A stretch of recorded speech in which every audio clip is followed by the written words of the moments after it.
blah, blah, blah. And he holds it up to the light. He spends 10 minutes and he goes through like 20 points. This was made by Clovis, man.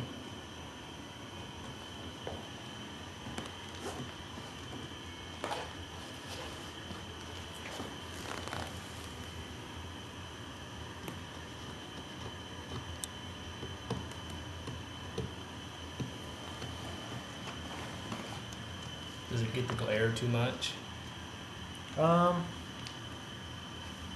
Does in a couple spots, like near the bottom of the camera, but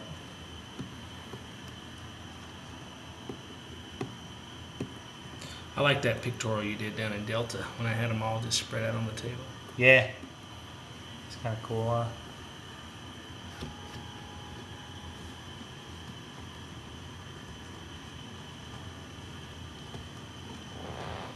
You know, the one thing I've learned is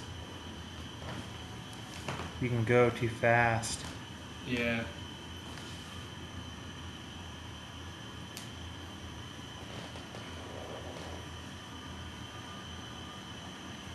You know what's crazy? That ain't that many points either.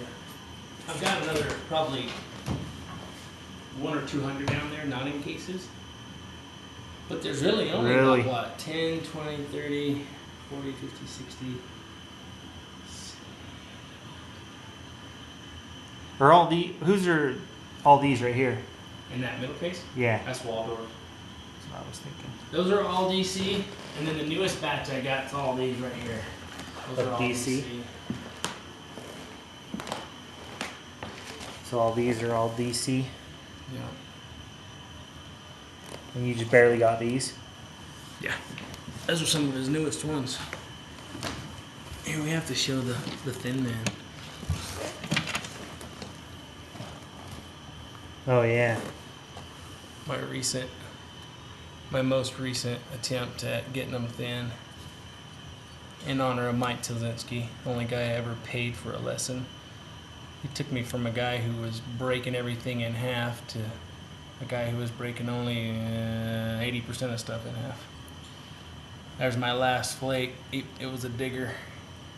A couple of pressure flakes thinned it out, but overall this piece is I think it's like 4 long, almost 3 wide, and thin is somewhere between a quarter and an eighth inch thick. Didn't you figure out the ratio on it? I did the math, and it was, I don't recall exactly what it was. Thin as hell, man. One of the few points I've ever made that I'm proud of. I tried to break it so many times with those big percussion flakes, but Yeah, that's awesome. that's, Pretty thin. I don't know what to do with it other than put it in a case. Notch it. Here's the only point I have that an article's been written about. I wrote an article about this one in Chips. It's the one that I fluted on one side, this side, with percussion. It was a little bit wider than it is now, and I sent it as a gift to Jim Miller, and he did a little bit of pressure flakes on the other side, got rid of the flatness, and then shot a pressure flute about a third of the way up and sent it back and said, why would you flute one side and not the other? Some people would have thought he was being a smartass, but I took it as a don't give up, always try to flute both sides. That's awesome. So I wrote an article about that in Chips. That's one I won't ever let go.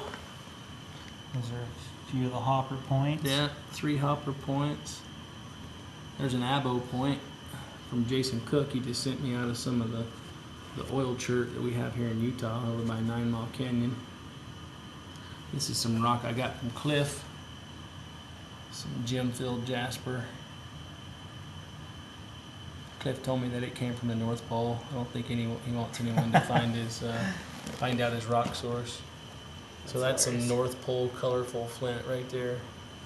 This is one of my favorite points I've ever gotten from DC. Knife River flint. It's my favorite material to work in. Hard. Yeah, you know, the good stuff, whether it's cooked or not. This is out of Knife River as well. DC sent me that one in a trade for a bunch of rocks I sent him. I think I sent him some of that bullseye jasper that Cliff gets from the North Pole. This is my favorite case in the whole collection. The Cliff case.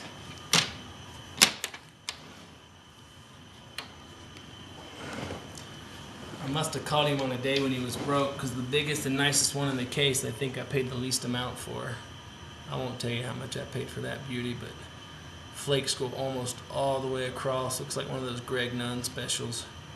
But the flakes are just amazing. Big old piece of banded obsidian. Oh, yeah, That roll side, that again. on that side, the flakes do go all the way across.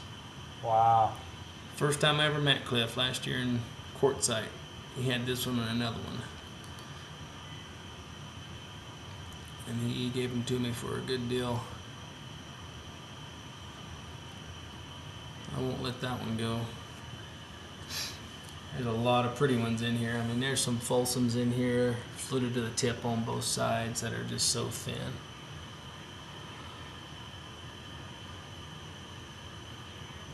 It's awesome. I think my favorite points to get from him are the Folsoms and the Edens and the agate basins. I wish he had some more dacite or black butter. He made me a nice grouping of Edens out of that. I've got quite a few Hickston points from him too that are pretty. This row right here were actually in the journal last year. I think I put about 16 of his points in the journal on a page, and I've since sold a couple to friends, but those are some of the remaining ones I've got. Everybody wants to buy this one at the shows.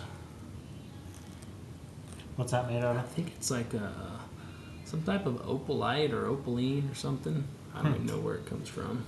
You know, Cliff got the best rocks in the world. Yeah, They all come from the North Pole.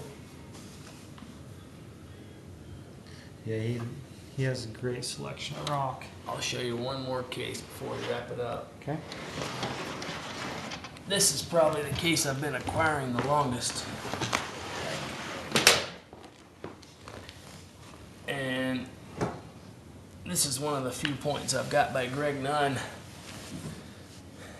He knocked this down from a piece of raw Danish flint that he quarried himself in Denmark.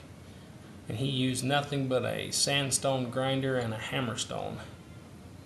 And he's probably spent 2 hours on this piece at our flint knapping gathering here in Utah we have every spring. He did that 2 or 3 years ago and donated it to me. Donated it to the club, actually. It'll probably end up in the museum over in Lehigh with our other collection the next time we make a donation as a club. Till then, I'm holding on to it. The guy that started flintknappers.com, Michael, he made this, I think it's a McCorkle out of, it's really heavy, so it's probably that Rainy Butte stuff. Beautiful piece. There's a eagle by Phil Churchill. I percussioned this piece of K County flint down into a thin little biface thing, and then he took it to the next level, made it into an eagle for me. It's awesome. This is by Woody Blackwell. You don't have to like somebody to own their points, I guess.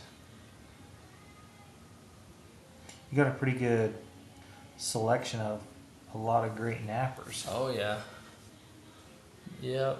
There's a thin guy, percussion down by Ed Mosher. Quite a few of these I didn't buy. They've just been traded to me. Different guys. I don't even know some of the guys' names on some of them.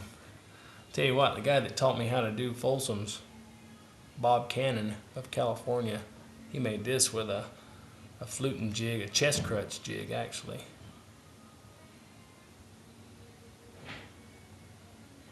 Don Sutton made this one, probably in between one of his many alcoholic binges. That guy drinks a lot, man. I don't know how he's still alive, but no matter how drunk he is, he can make a fine point.